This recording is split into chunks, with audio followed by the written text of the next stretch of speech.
साई राम ओम गुरु। अध्याय 32। ओम गुरु की नर नारायण गुफा यात्रा। भगवान बाबा के एक परम भक्त शारदा ने कई बार नर नारायण गुफा जाने के असफल प्रयास किए। एक बार उन्हें एक ध्वनि ने चेतावनी देते हुए कहा कि वहां जाना असंभव है, इसलिए शारदा ने प्रयत्न करना छोड़ दिया। ओम गुरु इस विषय से अवगत होते हुए भी नर नारायण गुफा यात्रा को लेकर अपनी तीव्र इच्छा पर नियंत्रण नहीं पा सके। अपनी मन की इच्छा पूर्ति के लिए सन 2016 में उन्होंने अपने समूह के साथ नर नारायण गुफा की ओर प्रस्थान किया। समूह में 4 साधक थे, जिनमें दत्त चैतन्य जी भी एक थे। साथ ही एक महिला भी थी। बद्री के लोगों ने उन्हें शुभकामनाएं देते हुए विदा किया। समूह ने यात्रा आरंभ की। मौसम बिल्कुल साफ था। उन्होंने अपने साथ तंबू, भोजन, जल आदि आवश्यक वस्तुएं ले लीं। नर नारायण पर्वत के शिखर पर आज भी महान बर्फानी बाबा रहते हैं। अनेक महात्मा नर नारायण गुफा भ्रमण कर चुके हैं। रात के समय ओम गुरु अपने समूह के साथ नीलकंठ पर्वत पर पहुंचे। वहीं वे तंबू गाड़कर सोने चले गए। रात 10 बजे अचानक वर्षा आरंभ हो गई। देखते ही देखते भारी ओलाबारी के साथ मूसलाधार बरसात होने लगी, जिसके प्रभाव से भूस्खलन होने लगा। दत्त चैतन्य जी बोले, ऐसी दशा में हम अपने जीवन के अगले क्षण का भी अनुमान नहीं लगा सकते। सब लोग भयभीत अवश्य थे, किंतु भगवान बाबा की दया दृष्टि उन पर सतत बनी हुई थी। लंबी प्रतीक्षा के पश्चात थमी हुई बरसात के साथ सुहानी भोर उदित हुई।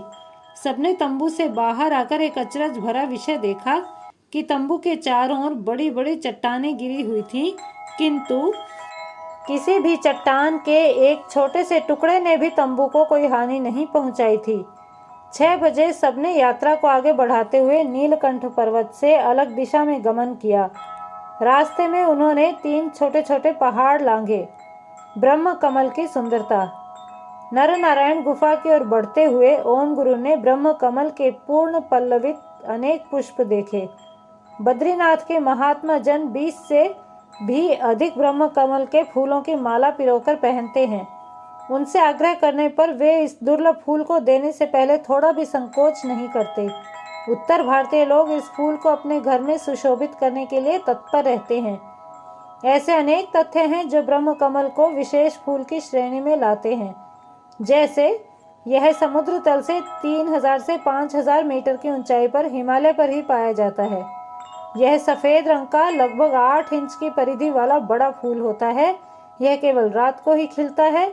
इसकी कली शाम 7 बजे से खिलनी शुरू होकर 2 घंटे में पूरी तरह खिल जाती है। प्रातःकाल यह मुरझा जाता है। यह दुर्लभ फूल प्रतिवर्ष जुलाई से सितंबर में खिलता है।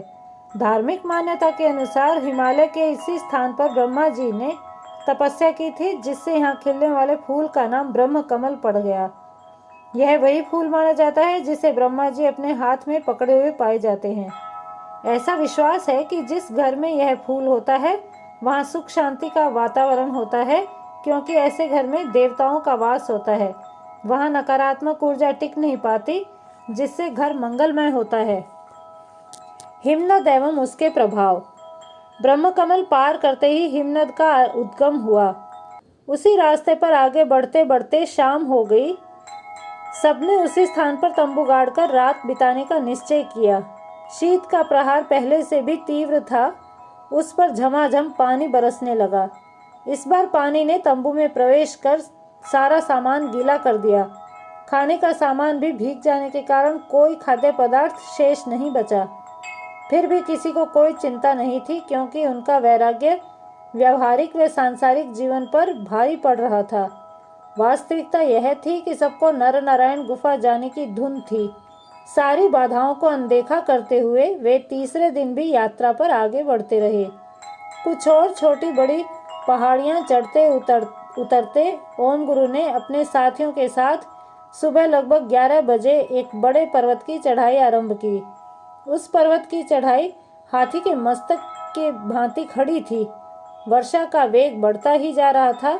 बड़ी बड़ी चट्टानें लुढ़क लुढ़क कर नीचे गिर रही थीं।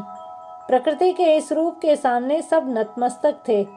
ऊपर चढ़ना असंभव प्रतीत होने लगा था। फिर भी ओम गुरु ने हिम्मत बटोरकर संघर्ष जारी रखा। अपने कठिन प्रयास के दौरान वे 4-5 बार पलटी खाकर नीचे गिर गए। खतरा अधिक से अधिकतर होता जा रहा था। पहाड़ों से गिरने वाला वर्षा का जल झरने का रूप ले चुका था। ओम गुरु के जूते गीले होकर फट गए। वे इसी आशा में आगे बढ़ते जा रहे थे कि आधे से ज़्यादा रास्ता तय हो चुका है, परंतु जीत परिस्थितियों की हुई। ऊपर चढ़ने में असमर्थ पूरी तरह भीगे हुए ओम गुरु वहीं एक चट्टान पर बैठ गए। वे इसी उधेड़-बुन में थे कि नर नारायण गुफा की यात्रा जारी रखनी चाहिए या नहीं। उन्होंने तुरंत भगवान बाबा से पथ प्रदर्शन की विनती की। तभी उनके अंतर्मन में विचार आया कि उन्हें नर नारायण गुफा जाने की तीव्र इच्छा का त्याग कर देना चाहिए। अपने मन के विचार का सम्मान करते हुए ओम गुरु ने अपने साथियों को अपने निर्णय से अवगत करवाया। दत्त चैतन्य जी ने ओम गुरु को बताया कि 80% यात्रा पूर्ण हो चुकी है, केवल 1 दिन और चलकर वे गंतव्य को पा सकेंगे। घनी घटाएं पूरे आसमान में छाई हुई थीं, जिससे शीघ्र ही अंधेरा हो गया। कुछ दूरी पर अकस्मात तीव्र प्रकाश उभरा। तेज बिजली का सा वह प्रकाश ओम गुरु व उनके मित्रों पर भी पड़ा। वे सब वहीं गिर गए। ओम गुरु ने एक बार फिर पलटी मारी और इस बार ऐसे गिरे कि उठ न सके। उन्होंने अपने साथियों से आगे बढ़ने की असमर्थता पर जोर दिया। इस भयानक दृश्य से प्रभावित होकर सबने नर नारायण गुफा न जाकर नीचे उतरने का निश्चय किया। वे भली भांति समझ चुके थे कि इस वीरान क्षेत्र में होने वाली अच्छी बुरी किसी भी गतिविधि का बाहरी संसार से कोई संपर्क नहीं है। आवश्यकता पड़ने पर कंठ फाड़ फाड़ कर चिल्लाने से भी सुनने वाला कोई नहीं होगा। ओम गुरु के अपने पांव बर्फीले पानी के कारण जमे हुए प्रतीत हो रहे थे। बार बार पलटी खाकर गिरने से उनकी कमर में असहनीय पीड़ा हो रही थी, जिसके परिणाम स्वरूप उनके द्वारा एक और कदम बढ़ाना असंभव प्रतीत हो रहा था। उन्होंने अपने साथियों से प्रतीक्षा न करके नीचे जाने का आग्रह किया। वे बोले, तुम सब सुरक्षित नीचे पहुंचो, मेरे पास केवल तंबू छोड़ दो। यदि मैं 5 दिनों तक न लौट सकूं, तो किसी को मेरी सहायता के लिए भेज देना। ओम गुरु के निवेदन से विवश होकर समूह के बाकी तीनों साधकों ने उस अंधेरी और भयानक रात में ही नीचे की ओर प्रस्थान कर लिया।